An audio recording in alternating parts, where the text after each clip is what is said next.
Well, hello, everyone. I'm James Dobson, and you're listening to Family Talk, a listener-supported ministry. In fact, thank you so much for being part of that support for James Dobson Family Institute.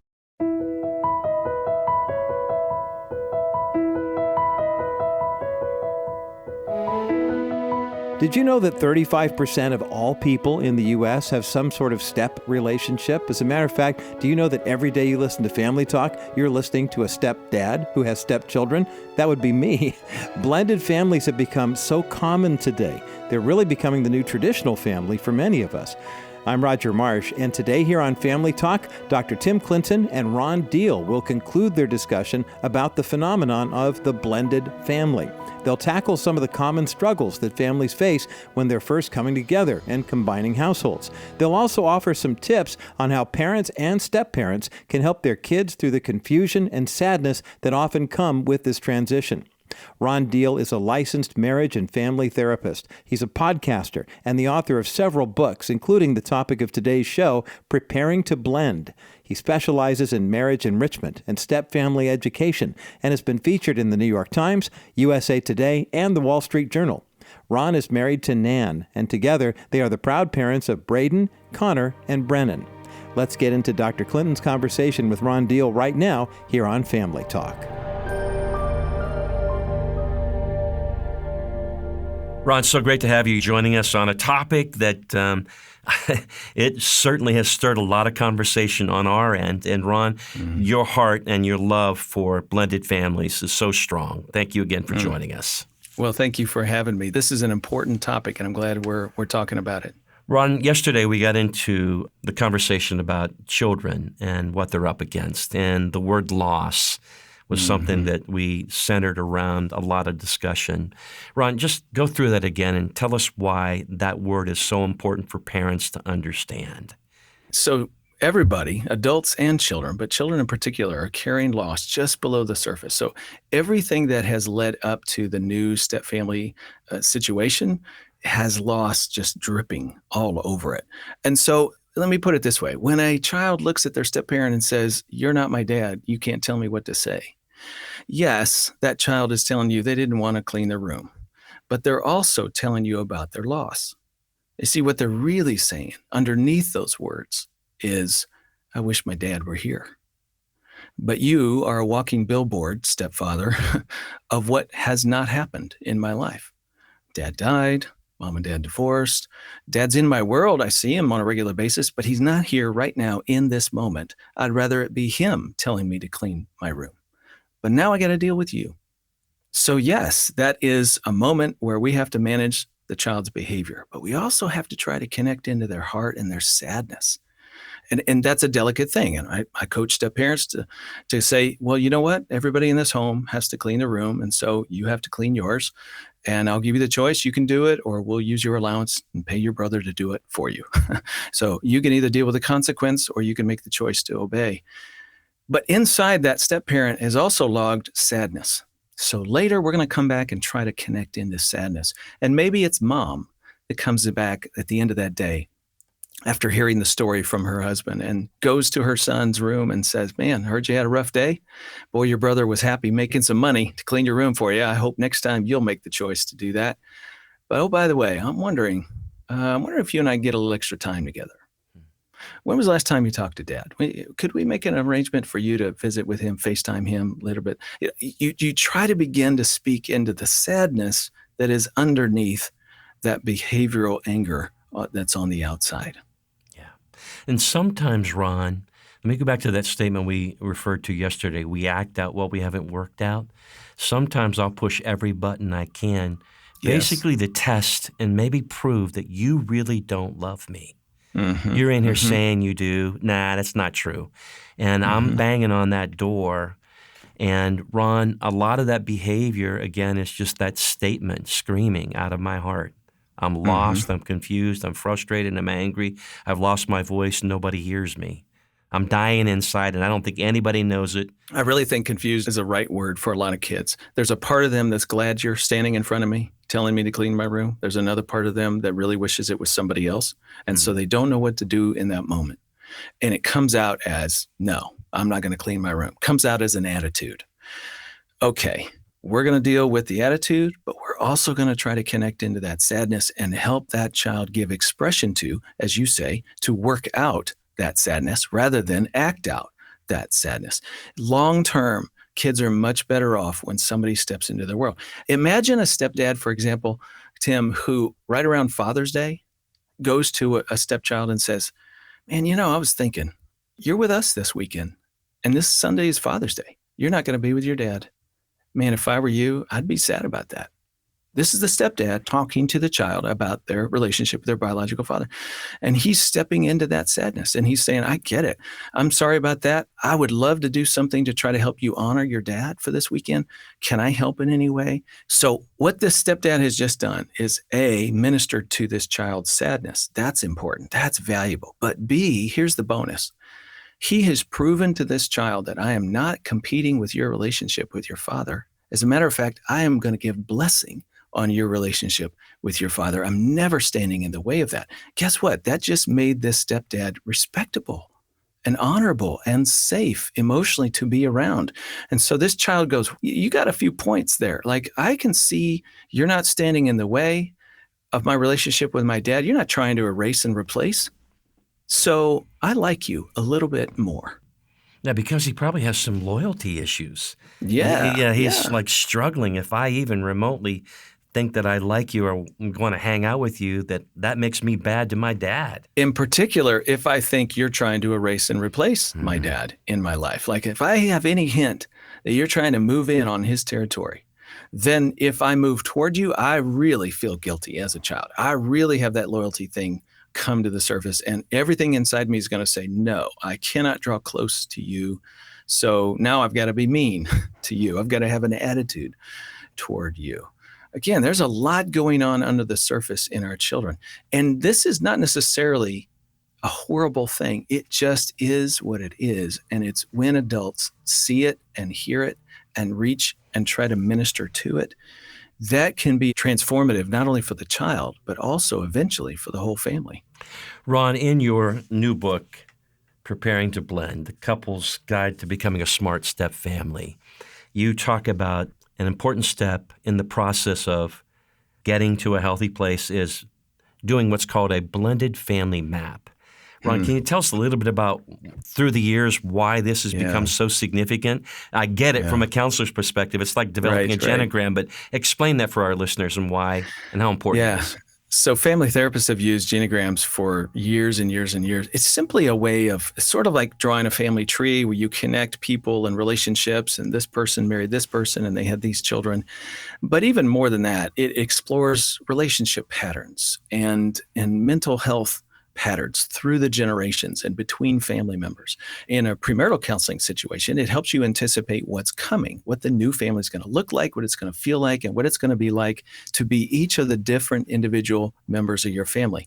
So I have some friends that have dedicated a fair amount of money and time and energy to create a digital family map, a digital genogram. People can go online, take this inventory essentially, and create their map, and it gives them this picture. This is your new family. This is what it's going to look like.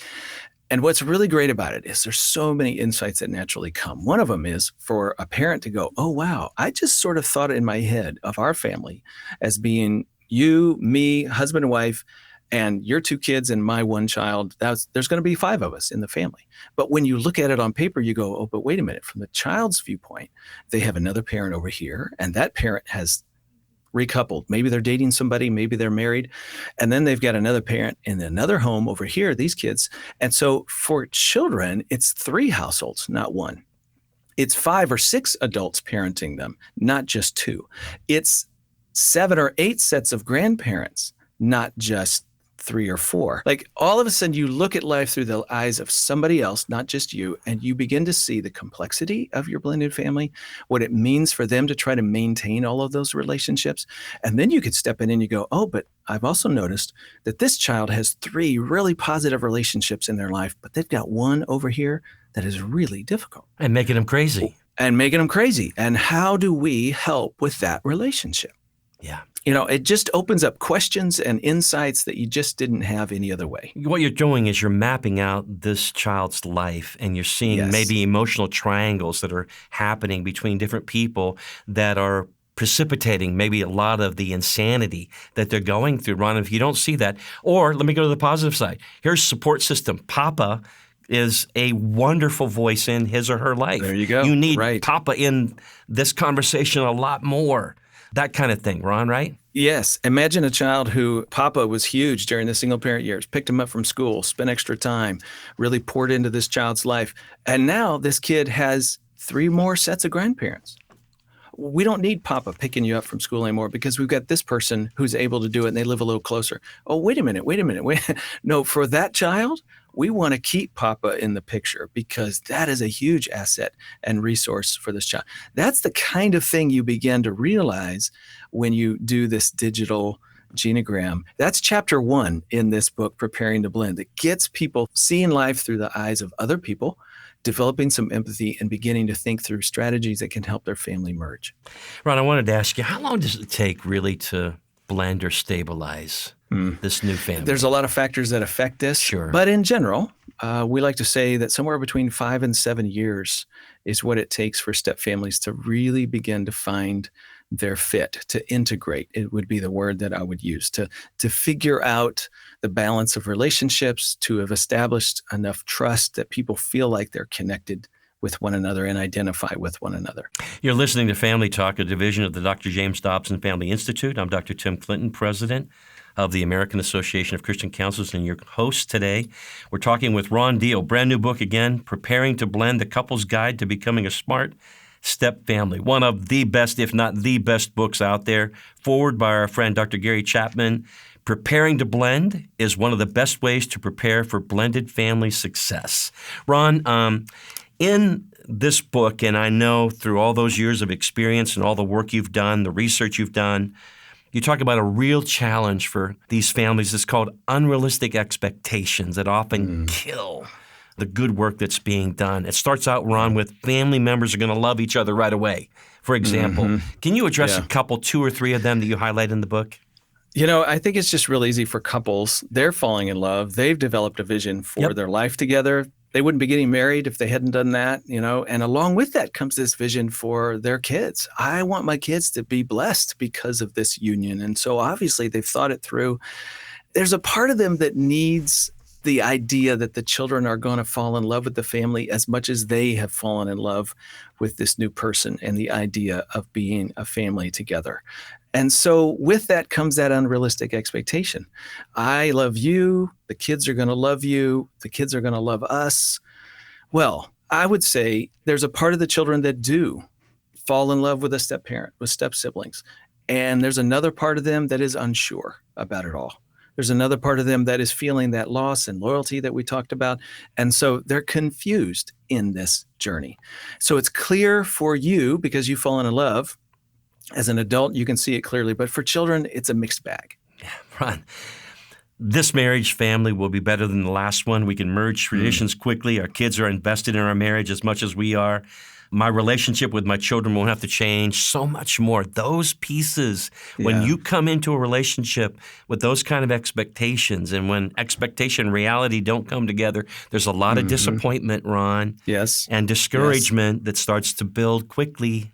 If we could wrap all of those up into one unrealistic expectation, I think it would be this, that when I marry this person and bring my kids, their kids, we are repairing what has been lost.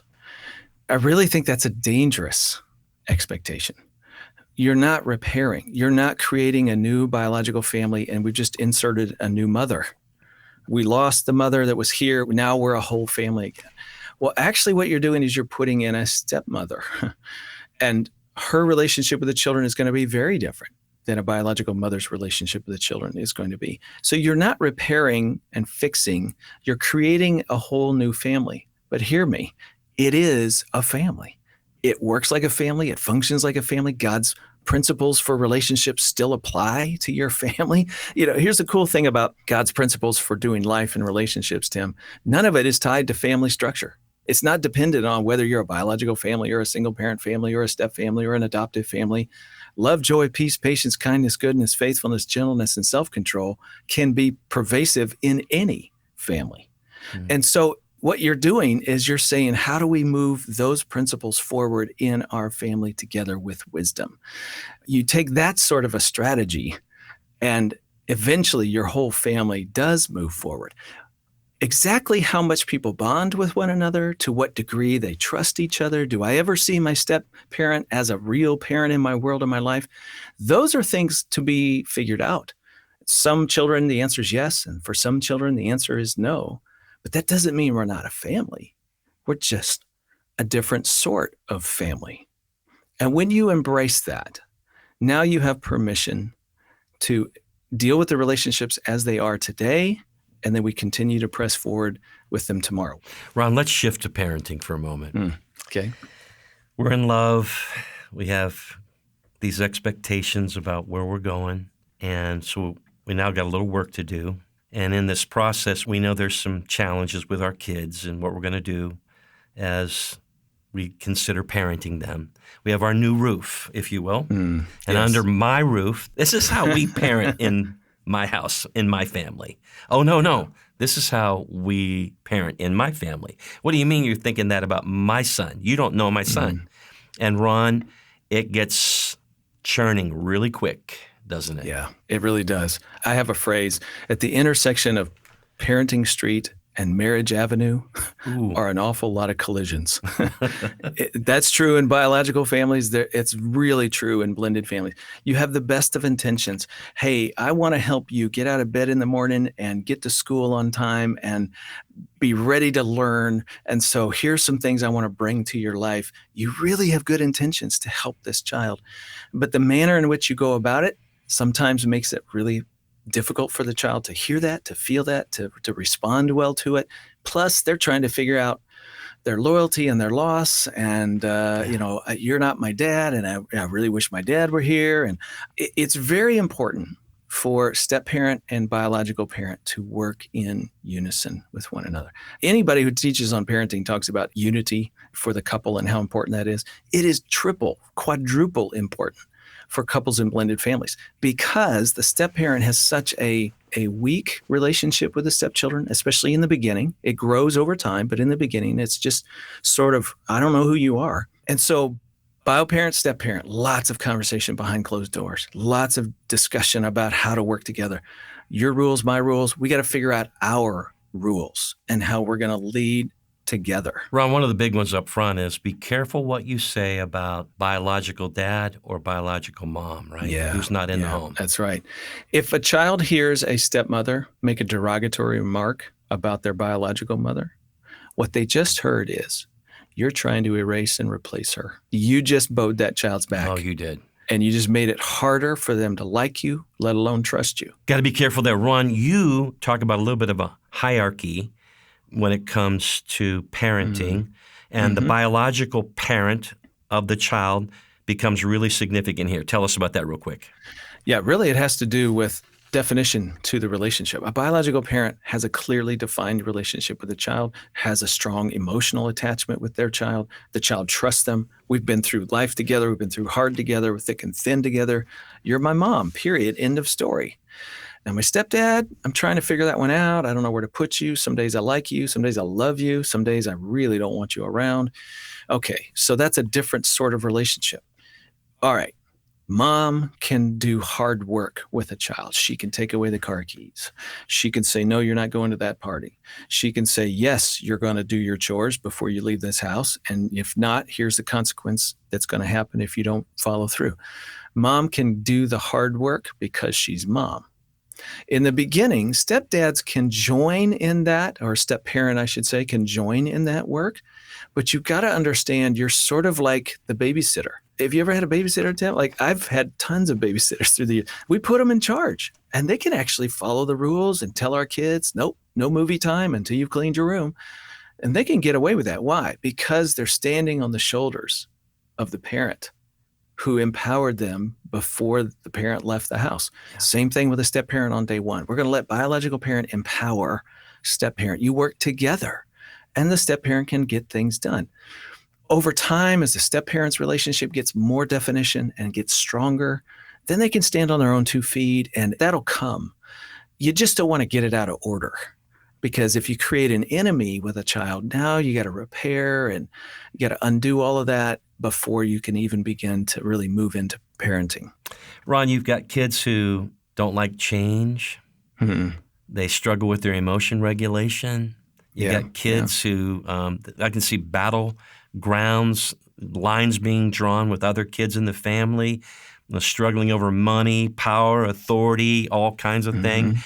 You can see people trying to move in and move out on parents, trying to influence decision-making any way they can, Ron. And then you've got a couple trying to figure out how to love each other in the midst of it. When they see all this tension going on, it begins to infect or affect how we love or how we don't love even each other. Ron, this is tough.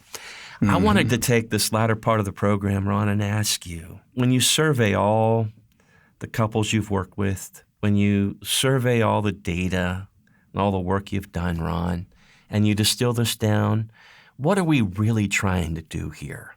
What ultimately is this all about? Everybody just wants to be loved, to belong, and to feel like they're in a trustworthy environment where people are faithful to the love that they bring. At the end of the day, that's all anybody wants. And when we have that, we tend to act better. We tend to give love just as we have received it, and to be faithful in our love just as you have been faithful to me. By the way, we just went vertical there, didn't we? Like, this is who God is. This is what he offers us. This is what he brings to us, is a faithful love. It just as people who are stuck and caught in sin, when they finally embrace their identity in Christ and what God has done for them, and they understand the depth of mercy and grace, it changes us. It softens our heart. All of a sudden, it's like, I don't have to perform. God loves me. I get to love him the way he's loved me. Now let me figure out how to do that. And I'm moving in a better direction. The same thing is true in families. And it's true in a blended family. Maybe it's something a child has experienced. One of my parents died, and just I'm wrestling with God over, how could you take my parent? I don't understand. Yeah. And all of a sudden, they begin to feel God's grace in the form of a step-parent who has entered into their world and who is just persistently pursuing this kid, just like God pursues us.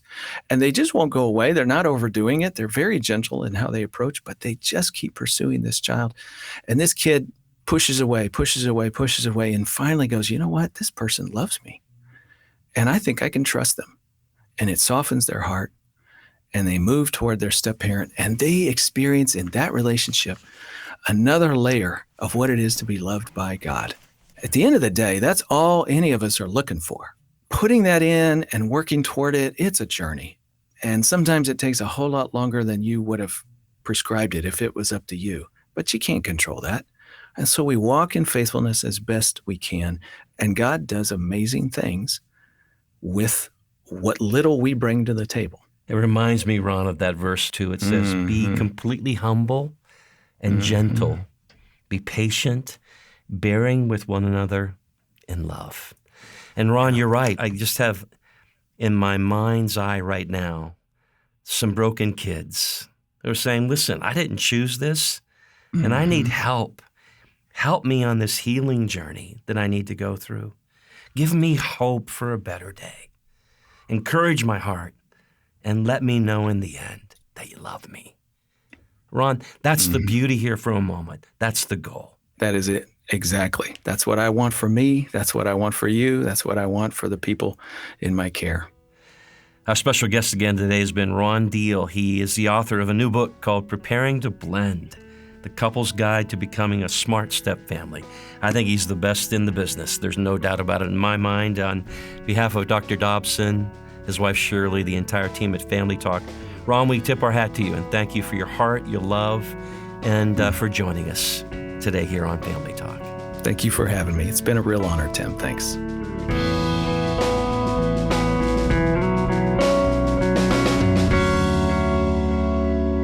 Well, you just heard the second half of Dr. Tim Clinton's conversation with blended family expert Ron Deal here on Family Talk. On today's program, Ron pointed out that even though blended families come with their own unique sets of challenges and relationship dynamics, they are still families, just a different sort of family. And remember, none of God's principles for relationships are tied to a certain family structure per se. The fruit of the Spirit can be pervasive in any family, whether blended, adoptive, or biological. Now, if you want to learn more about Ron Deal or the Family Map tool that he detailed during today's program, go to our broadcast page at drjamesdobson.org/broadcast. We have a link there for that resource, as well as information about Ron's books and his ministry, Smart Stepfamilies. That's drjamesdobson.org/broadcast. Well, that's it for today's edition of Family Talk. From all of us here at the Dr. James Dobson Family Institute, I'm Roger Marsh. May God be with you and your family as you continue to grow closer in relationship with Him.